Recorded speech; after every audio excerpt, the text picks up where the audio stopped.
and welcome everybody to a talk with Eva Fischer, which is part of the event series The Space Between Us. Today we're going to be talking with Eva about human connection in terms when it comes to virtual communities, about the safe digital space, and we're going to touch on a festival, CIVA 2021 and 2022. So Eva, thank you for joining us. We're very happy to have you here. Thank you so much. May I first ask you to shortly introduce yourself? Sure. My name is Eva. I'm the founder of Soundframe, and as one of our main projects at the time, we realized the CIVA Festival. It's our new festival format that we do as a huge team of amazing people, and it's happening for the second time in 2022. And like myself, I'm coming from like many different backgrounds. I never know how to say it. I studied art history, for example, did a lot of music myself, and so I was always interested in interdisciplinary approaches and digital art and media art and whatever is happening currently, and maybe also look a bit in the future. And so that's also what we do with the CIVA Festival. Wonderful, thank you. Just to touch on your background, so you just introduce yourself. So you work for many years already in digital visual media art, but you bringing a like very solid music background. Mm-hmm. How come did you move to the digital world? Like what really brought you into the place where you are now? Yeah, good question. I think it's really always this feeling that I also want to have a look into the future kind of, and I want to know what's going on, and I'm interested in how society shapes or so. And so already when I studied art history, which was maybe not the right choice for me, but somehow it was, because I think it was a very good base. But already when I studied, I always tried to find the most let's say modern, because that was like the 60s was maybe the most current thing that I could get during art history. But anyways, I always tried to find the topics that would have some digital or some media art. And I managed somehow. I was studying in Holland, for example, for 1 year, and they had a lot of things to offer when it comes to current media art as well. And so that always interested me. And since I did music a lot myself, I think I was always interested in combining the genres kind of, and as a curator, I always had the feeling that it's nice to also have a bit of an artistic approach to be able to talk about stuff. And so I did visuals myself and did music myself, and always tried to also find some technologies that would work for me. And I think it just developed coming from, visuals in club scenes or during club nights, and that in combination with music.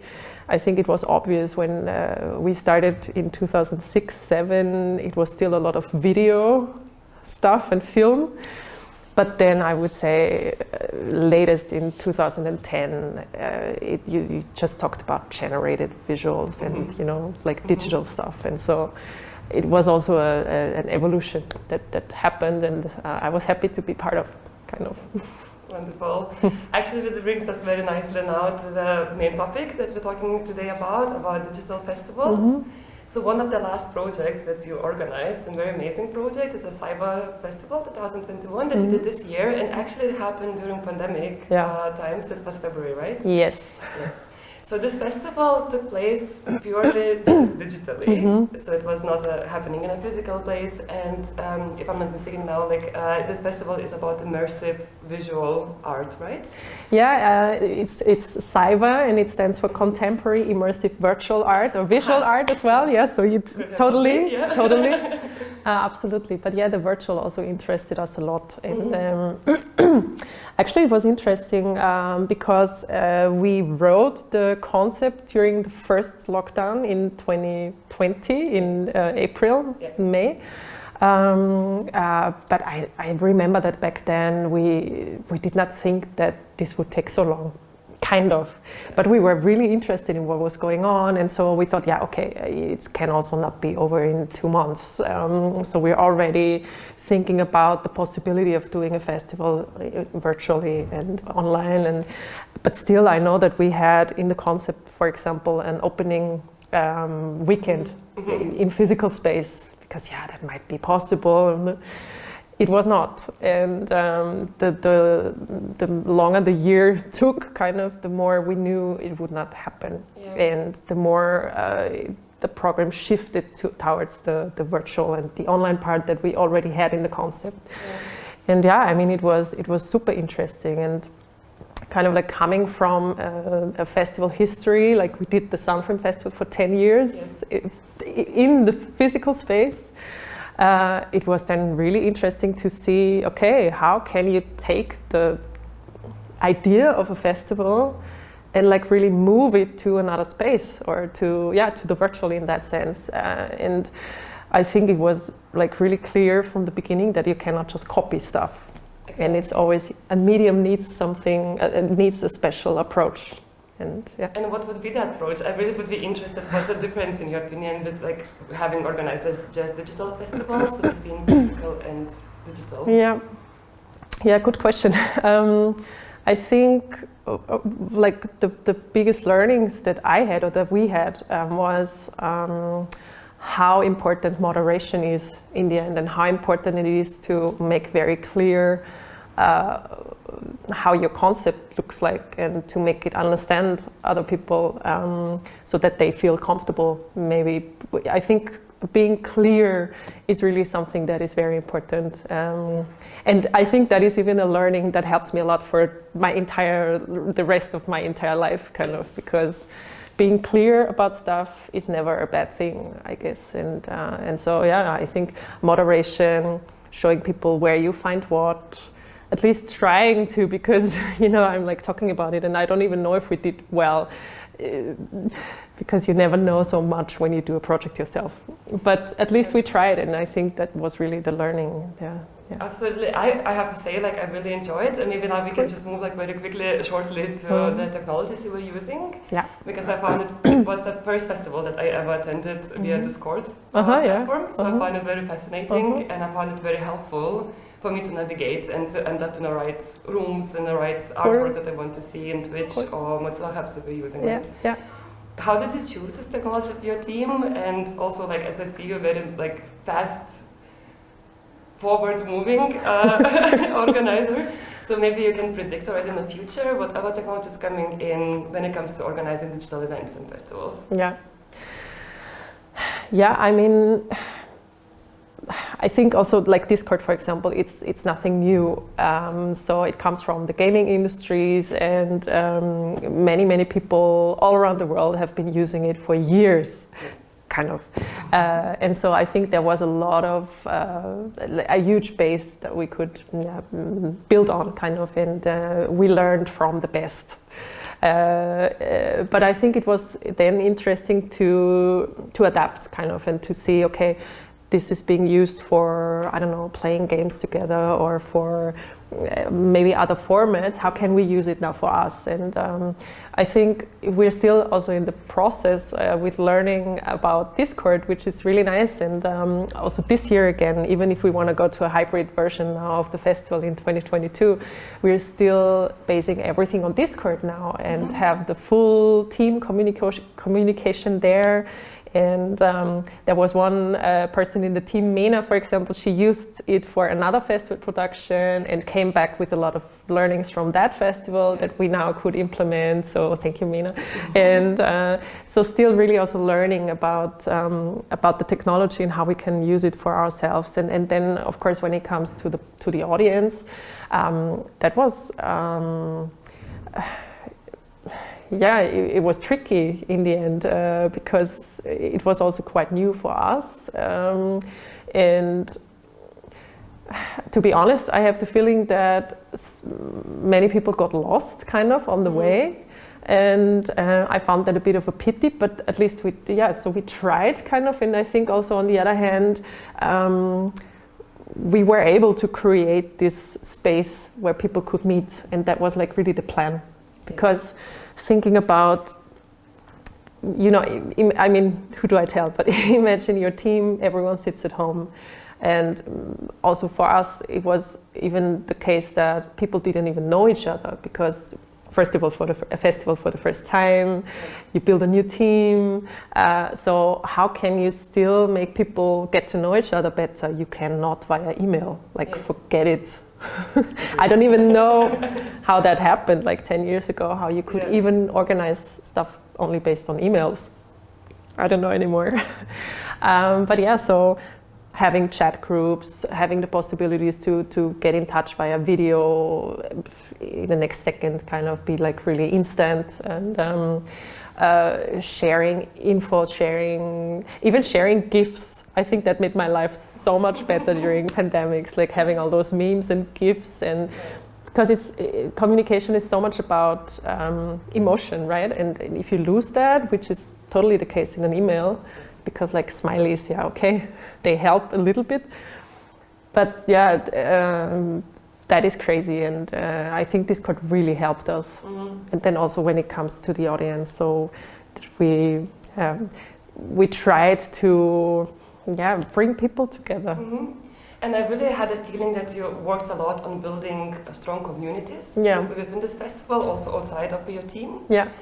Maybe you could share some steps that you took on building the community. Yeah, you were a very important part of that community, of course, as well. And we tried to bring in all our friends and collaborations partners from the last years, and we thought a bit like how it would happen in the physical space. Like you would meet each other, you're happy to see each other again, and maybe if it's only like 2 or 3 times a year, but a festival could be, or a gallery space could be this place where people meet. And how can we create that space in the virtual? And so Discord was one of the parts, and also Mozilla Hubs that you already mentioned. And so we thought, okay, we cannot do the communication ourselves so much, because also in physical space that would not work. I mean, you would go to a festival and invite others to come. And so we thought, okay, how could we try this for the virtual as well? And so we came up with this ambassadors idea.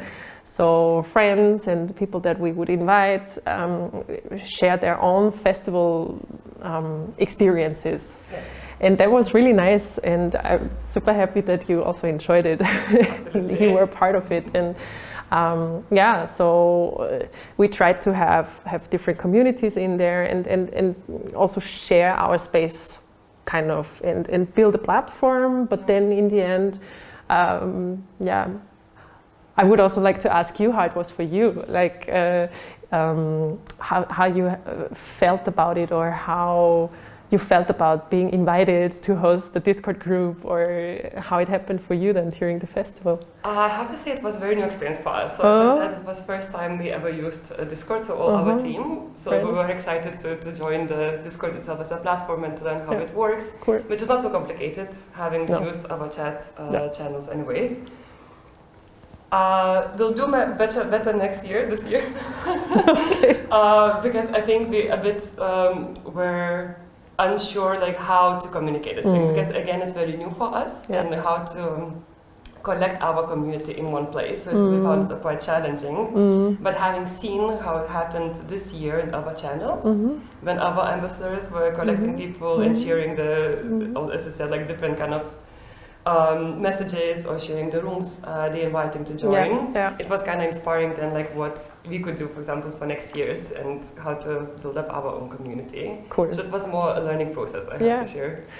But that's, I think, very important, that you have to learn, and you have to also get trained, kind of, and you have to get used.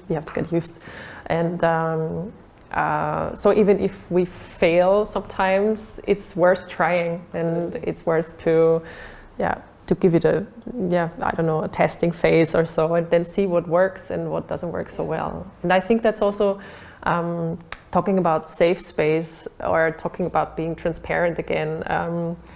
It's so important to try at least to share also that. So we are trying this here, and we hope that you're in, and we invite you, but also it's for us, it's the first time, and so please don't be mad if something fails. No, but about creating the safe space, I really recognize in this festival that you really did create a safe space. And what I really enjoyed, having a code of conduct within the Discord platform, which was kind of a thing that one had to familiarize themselves with and agree to be able to access all the festival program. So maybe you could share with us what code of conduct is and what in general does it mean to create a safe space in a digital environment. So the code of conduct for us was really important because I think it was also a natural process that we went through. When we started organizing the festival, we had so many Zoom calls and we tried Discord and we did stuff in Mozilla hubs and built different spaces there. And we had some, let's say, encounters, like Zoom bombings and stuff like that. Nothing bad, but I don't know, some youngsters sharing penis pictures, for example, during an exhibition opening, which is embarrassing and it's stupid. And you have to kind of like find a way to, I don't know, show humor on the one hand, but also, we thought, okay, we don't want to have this during the festival kind of, because, I mean, why, or I cannot even think about it, like an artist, for example, talking about his or her art and then someone bombing, it's not showing any respect. And so, we really tried hard to create a bit more of safe space also in that sense, that we tried to not lose control.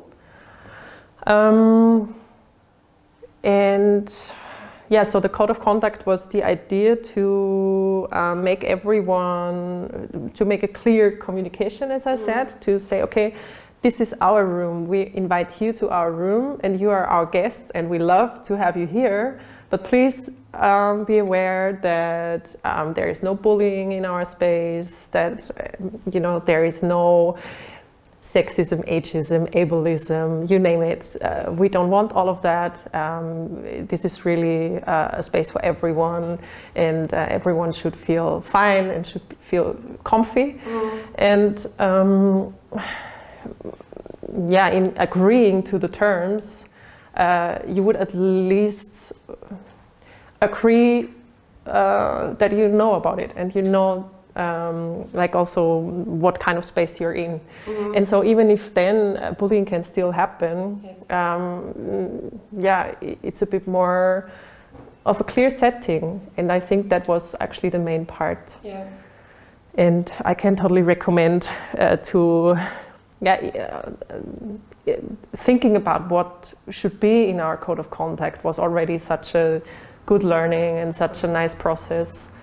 And I think it's also interesting for physical space in the end. Is it, were there any other kind of measures that you took except code of conduct this year, or what you're planning for next year's festival? So I think the code of conduct is the one thing, but it cannot be standalone because, in the end, I think the moderation or being there as a team is even so much more important, and the code of conduct is really a bit of this agreement that you have, and it's again finding clear words for what is important for you. We also had an awareness team, for example, that was online 24/7 in Discord, and that was very important for us. I think we only had a discussion about, okay, what does 24/7 mean? Because of course in Austria, midnight is maybe the starting of the day in another region of the world. And so we had a very international audience, which was really also a super amazing thing about being virtual and online. But we, of course, also had to think about that. And I think in the end, what we always came back to was thinking so much about building a safe space. You also always have to have in mind that it cannot also be too safe, because then it might not be accessible anymore. And so it's really a fine line between trying to build a safe space and being super exclusive. Because some people, for example, didn't find the button to agree to the code of conduct, and they couldn't enter our Mozilla Hub spaces and were not very happy about it. And yeah, of course. And so again, like moderation, if you're in the middle of a festival and you see that there is a problem, you have to react, and you have to kind of like try to communicate to people and say, okay, sorry, we tried to be safe, but yeah, we get that they are also like, it's not super accessible, and so we're trying to fix this, and please let us know if you need help. Or I think that was also really very much of a challenge in being virtual and digital, like for example, not talking only about Discord, but Mozilla Hubs as a virtual room, which even brings much more, so many more topics, and it's amazing and it's fascinating to being able to build a virtual space online, and you can meet people there from all over the world and chat and fly together through space. But yeah, you need a proper computer. You cannot really do this from your smartphone because it's just not strong enough. I, for example, had an encounter with another event that I was at, and I knew some of the people there because they would have their names, the avatars would have their names, and I was like, I want to talk to them. They didn't hear me because something went wrong. I don't know, my computer wasn't strong enough, or the internet connection was ever. And so I was mute, and it was crazy to not being able to talk, and you would really have this, I don't know, also a bit of a frustration level. So, okay, this is not accessible for me, and yeah, I mean, that's the reality that many people are facing, right? Yes. So, and that is what makes the topic so important, and so important also for everyone that creates events, to think about it and think about accessibility. Absolutely, it is very challenging in a digital space, I find. Yeah. Because everybody comes also with very different skills, and for example, Mozilla Hubs, it's quite challenging. Like I get lost in the exhibition spaces still. Yeah. So I think it's really it's very nice that you're paying attention to that, and that you have a team that's supporting. Yeah. And that's really the thing, like having a team and many people being there, and always someone that can help. I think that's really the most important. Maybe also in the physical space, like the best museums or the best institutions are the ones that have very good guides and diverse guides, and that where you enter and you have the feeling that there is always someone that you can ask for help. Yes, absolutely. Yeah. So Eva, thank you so much, and I think now we can move to CIVA 2022 festival. Yes. I heard that it might be a hybrid festival, so it means it will take place digitally and physically, which is very good for us people in Vienna. I'm excited about this. Yeah. Do you want to reveal some secrets? Yes. So yes, it's planned as a hybrid edition, which is also very nice to have. So we're moving partly back to the physical space. But we're really trying to learn, or trying to use the learnings that we had from the last festival. And I think our biggest challenge is, as you said, or you mentioned already, we have an audience in Vienna, but we also have a big audience on an international level, and how to make everyone happy is like quite a challenge. So we are trying to have a lot of program happening in the physical space, and we have amazing partners that I can talk a little bit about. But we're also trying to stream a lot, trying to, again, I think maybe moderate stuff and just give insights, and we're still gonna have some programs really like last year. So we just copied them because they worked so well, like the film program, for example. I can already say that. It's again going to be curated by Maria Milovanovic, and also the conference we're gonna do mostly online, but also streamed, which we also did last year. So people that are meeting in physical space talk about hopefully the topic of the festival, which is embodied structures, that I'm very excited about. But we also want to include the audience from outside. So we're gonna stream everything in Twitch again. which is also one of those amazing technologies that make it possible, I think, a bit better than, for example, YouTube, to really use the chat for chatting in real time. And we enjoyed, for example, our film program last year so much, or the collaboration that we had with FM4, that is also going to happen again. And yeah, so it was so amazing to see how you can engage an audience online and how much fun people have. And I do remember myself that even if we were sitting at home, yeah, I had the feeling at least to be with the team and to be with everyone and to share this experience. And yeah, I'm really looking forward to have stuff like that also next year. Very nice. And embodied structures, you said, right? Yes. What is this topic? What does it cover? So we already talked about the body quite a lot during the last festival, because, you know, we thought about, okay, how can our avatars look like? How can we talk about also non-binary body forms for our avatars? What does that mean? How much, I don't know, social media changed during the last years, and how much impact it has on us, on our communication, and also on how we think about our body. And so we thought this is definitely a topic that is worth being also focused on a lot more. Yeah. And so we came up with the title Embodied Structures, which of course stands for the body, but it's also meant as embodied in terms of being internalized. So, you know, structures, also in terms of political structures or whatever structures you want to think of, we have so much in our body because we learned a lot. Body norms, like what does beauty mean? I think depending a lot on in which society you grow up in, the body norms may change, but still there's always kind of like a norm, and if you're outside the norm, you have quite a big of a problem.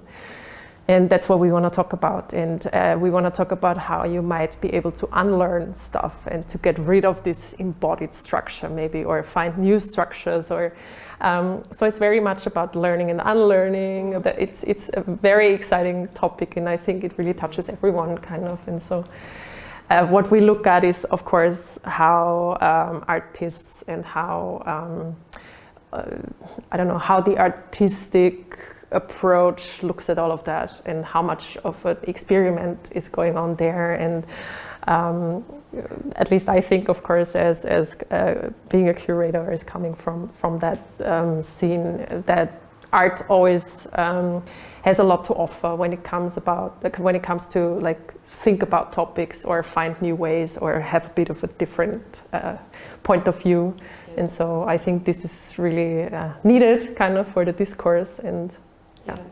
Absolutely love it. Absolutely love this topic, and we're looking forward. It just maybe circles back me to the topic of safetyness. And I think this is a question that you were asking in CIVA 2021. How does one could feel safe in an environment, in a digital environment, being surrounded by avatars, being surrounded by unknown? Yeah. Is there any advice you could give, like how to navigate this world? Like, it's good to go beyond your body and to have this possibility, but how to feel good in this environment? Yeah, I have this one thing that I experienced that I can share. Oh my God, I was so embarrassed when that happened to me. We had a collaboration going on with Epic Games at the last CIVA festival, and so I had a look at the Unreal Engine, and I looked at other games by Epic Games, and then they would do a collaboration with a museum or a theatre also in the UK, and you could enter this game, and you'd be the avatar yourself, and then I was not able to move, kind of like I had no idea. I was destroying stuff, could not really, I had no idea how to deal with this world. And I felt so embarrassed after, like, I don't know, half a year of everyday research on virtual worlds and how to create it yourself. And I thought I was kind of like native. No, of course not. But, I was not. but I felt just stupid. But I think that also made me aware of the fact that other people could also feel stupid in our spaces because they are there for the first time. And so again, I think it's very much about telling people you cannot destroy stuff, even if you do. It's an avatar, nothing's gonna happen. That's the first level. But then also, of course, you have to get used, kind of. I think it's the same in the physical space. If you are in a certain environment for the first time, you might feel a bit more uncomfortable than in an environment that you feel safe because you're so used to it. And I think it's a bit the same, and everyone has to find his or her way for herself a bit, and you cannot also take that away from people. So I think that's really something that people have to encounter themselves. They have to make themselves comfortable. But what you can do also as the host is tell them, just try it out. Don't be shy. Nothing gonna happen. And just take your time, take the time that you need. Just try things. And it's gonna be good, kind of. And if you need help, we are there. Yeah. And I think that's really something, when you do a public event, that is key. And safety. At least for me, the more used I get to a situation, the more comfortable I feel. Yeah. And how do you feel with our avatars? The avatars that you don't know that is Urte coming there, or like the person you know. How this interaction this communication could be built, like how to open up and accept this new different kind of body that you're approaching. What we did, for example, to make other people feel a bit more comfortable with our avatars was we gave them at least our names and our pronouns. That is like one thing you can do, I guess. And again, I can also act as a host, and as a host I can try to make it to be a good role model in the end. And so we always try to approach people, try to say, hello, I'm Eva, I'm part of the CIVA team, please let me know if you need anything. So just communication and be in touch. And but one thing that was always kind of funny, being an avatar, you would not see the avatars that are behind you. So you always had to be aware of, okay, how much gossip, you know? That's just also something that you get used to. Yeah. And in the end, you can never forget that also virtual space is a public space.